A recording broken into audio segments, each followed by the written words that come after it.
give you a state of this race going into tonight's debate. Our election forecast from Decision Desk HQ gives Vice President Kamala Harris about a 55% chance of winning November 5th. Other forecasters, Nate Silver comes to mind, are more favorable to Donald Trump. We'll talk about that in a moment. But let's dive into our own forecast here for a minute on the DDHQ presidential forecast board here. We start with 241 electoral votes for Democrats, 270 needed to win, 219 for Republicans. So there are 6, you might notice, toss-up states today in yellow. I say today because Michigan, see it up there? It's shaded a little bit to the blue. It goes back and forth, but we have it as advantage Harris for now. If you take out the toss-ups and just look at the actual forecast, it's so close in those 6 states, and lean the states, have no toss-ups, the way they are going, here's why, or one of the reasons why, Kamala Harris is the slightest of favorites. She has a very small advantage, okay, in Wisconsin. So we will color Wisconsin light blue. There it is up there. Pennsylvania,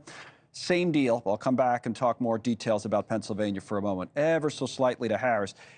Nevada is the last one we have ever so slightly to Harris. So that would give her the necessary 270. It's actually 276 electoral votes. Arizona, we'll make it pink. It's just barely leaning towards Trump, and so's Georgia. Make that a little darker red, and North Carolina. So North Carolina, Georgia, Arizona, Trump gets them to 262, Harris 276. I said Pennsylvania. I'm going to leave Pennsylvania in yellow. Why? It's the most important state. We know that. For the 3rd straight election cycle, it's the most likely state to be what they call the tipping point state and put someone over the top. So right now, without Pennsylvania, it's Trump 262, Harris 257, 19 electoral votes still on the map. We have a new feature here where we can look live at a state and look at where we have it in terms of a forecast. So this will be the map or similar one to the one we're using on election night itself. So that's why you don't see any results populated yet. But here's what you do see.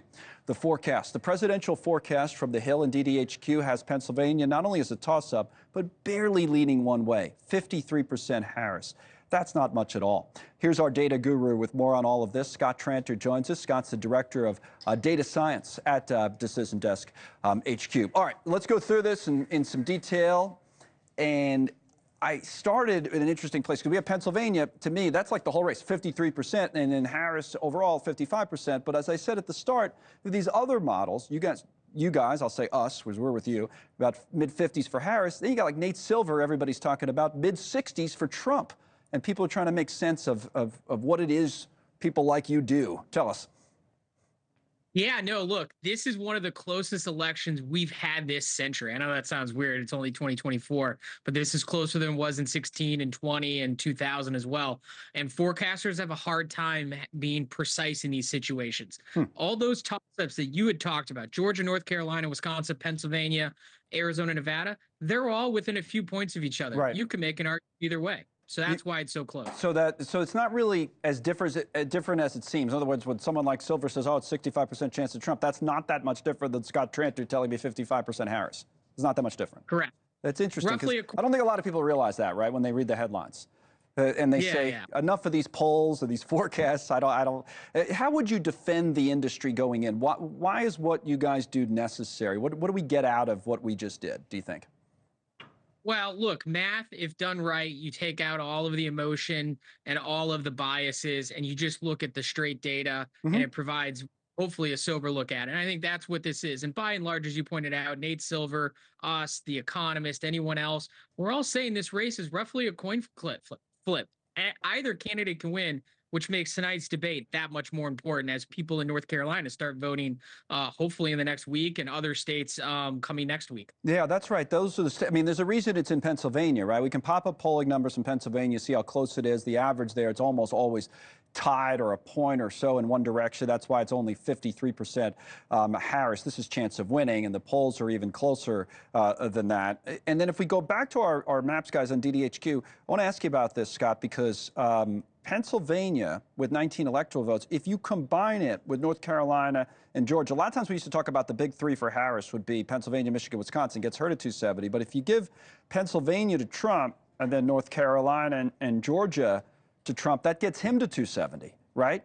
So for Harris, she could block him with one of those states. There it is. She could, and that's the most interesting thing. Look, Connell, you and I have been looking at this map all summer, Yep. looking into this. And one thing that's different now than when we were looking at it when Joe Biden was on the map is North Carolina and Georgia are competitive. She may lose Michigan. Hmm. I'm sorry, she may win Michigan. She may win Wisconsin. Donald Trump ekes out Pennsylvania, and then she steals I shouldn't say steal. She manages No. to pull off North Carolina or Georgia because they are Which is more 50 likely, 50. Georgia for Democrats? Or it's close? Yes, Georgia. It's ever so slightly. All of a sudden, we're waiting a week as we watch Arizona and Nevada decide the election. That's That's what's how on the map. crazy. I mean, that's crazy when you think about it because we always assume some states go together.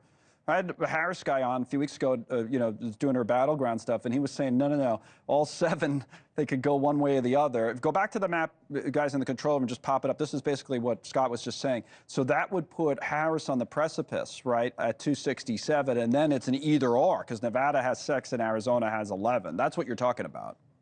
Yeah, and then we're not going to know that on election night. Arizona and Nevada are going to take a few days, maybe a week to count.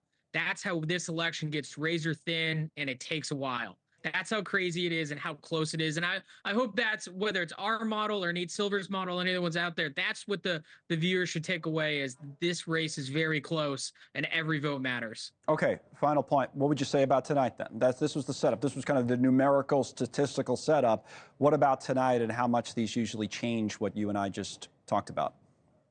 Well, it has the potential to change it at least a few points. And one might say, oh, a few points doesn't mean anything. But as we just looked at, look, a few points can mean the difference in any one of these states.